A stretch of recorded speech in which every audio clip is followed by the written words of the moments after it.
Hello everyone, welcome back to my channel. My name is Sayorius, and today we're going to be covering Kagurabachi chapter 31 and 32. Now, this video is going to be a little bit different from my usual ones just because this is a faceless one. So, let me know what you guys think in the comments, but trust me, this is just temporary. I am currently still in the process of moving into my new place, so once I get that all settled, we're going to get higher quality videos and more regular videos as well. So, without further ado, let's get into this chapter, which I think the first thing I need to talk about is how this first chapter, chapter 31 Greeting, has its first colored cover in the entire manga's run. So clearly they're stepping up their game here. There's going to be some big revelations coming forward, specifically with that mysterious character we saw at the end of chapter 30. Of course, we see our ensemble of characters during this major arc with the Sazanami family.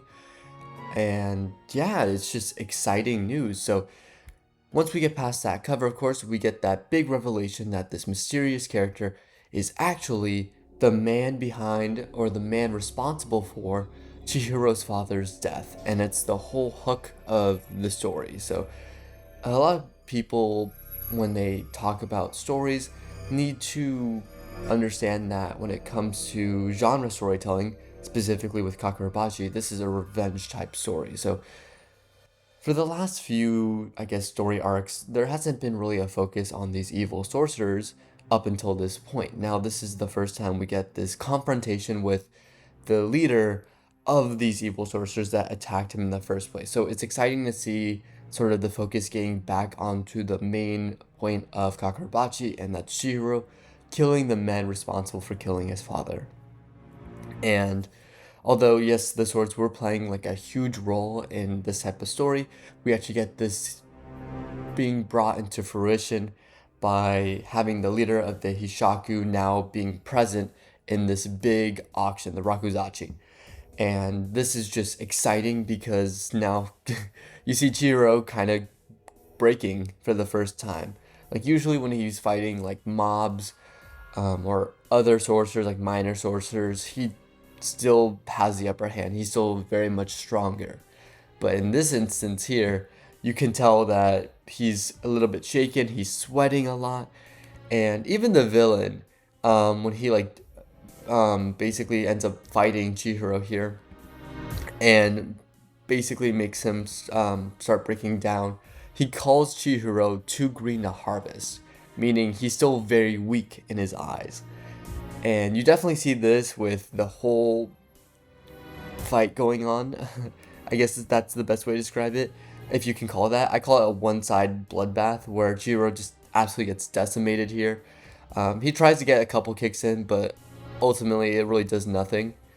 And yeah, we just sort of get this revelation of, yes, we have our main villain now. We have a face to put onto this evil organization.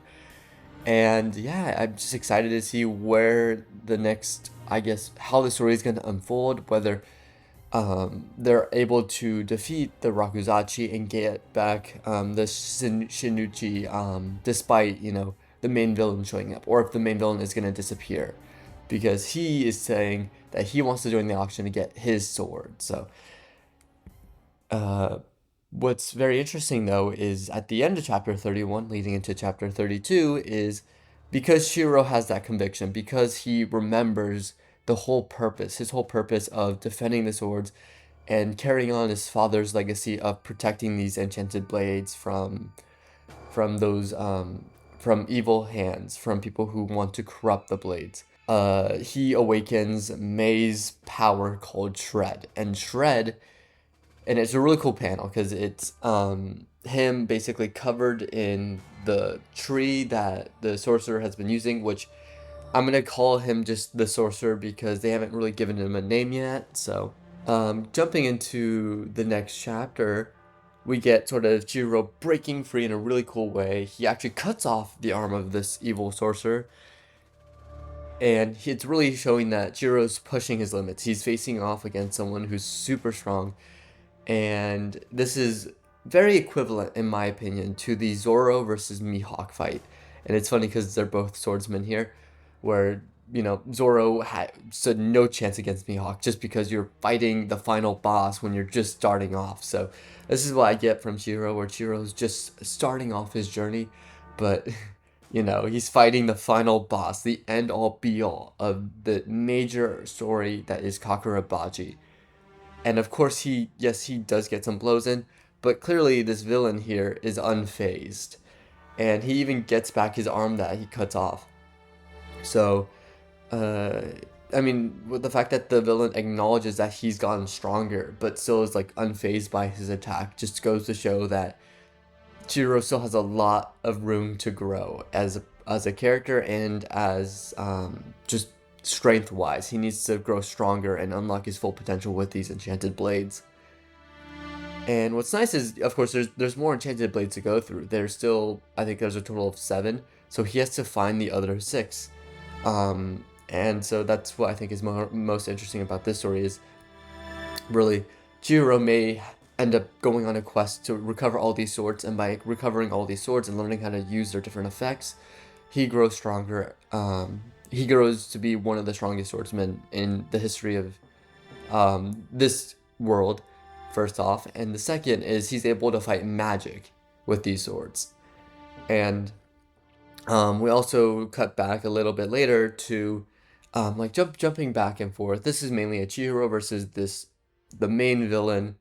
That confrontation, that's sort of these next 2 chapters, which is really big. It's a big revelation. But then of course we cut back to the Sazanami family. And of course there's the fight between the brothers, and of course he's getting destroyed by his brother because his brother knows how to use his powers, while in the past he doesn't really know how to do it. And what ends up happening is he ends up reflecting back to a lesson that both Shiba and Chihiro are trying to tell him is you can unlock that power within you. You just need to really focus in. You have to believe in yourself, in a sense, to unlock this power. And Hakuri basically learns this in a very anime fashion to eventually defeat his brother by using Iso. And it hits his brother against that tree barrier that we see that is erected because of the main sorcerer. And Chihiro, using his brains, actually uses it to ambush his brother by attacking him from the back and breaking through the tree. So Hakuri and Chihiro are definitely the ones that are leveling up based on their adversaries. They're fighting against people that are much more stronger than them in terms of the power scaling in the story.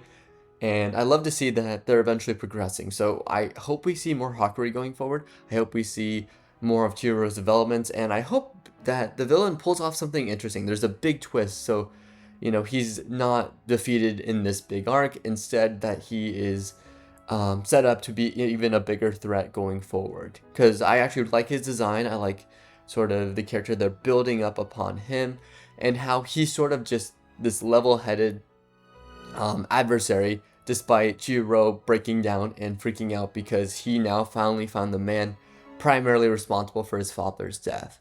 And yeah, that's just pretty much it. I just wanted to share my thoughts on Kagurabachi really quickly because I think these 2 chapters are really hyping up Kagurabachi to be one of the it's really the setup to the main purpose of the story. And this basically brought this back into the fold, saying, yes, we did not forget about these evil sorcerers. This is very much a revenge story about getting revenge for his father. Here's the main villain. You may not defeat him now, but at least you have the goal in mind. You have a face to connect to who they need to be at the very, very end. And yeah, I think that's really sick.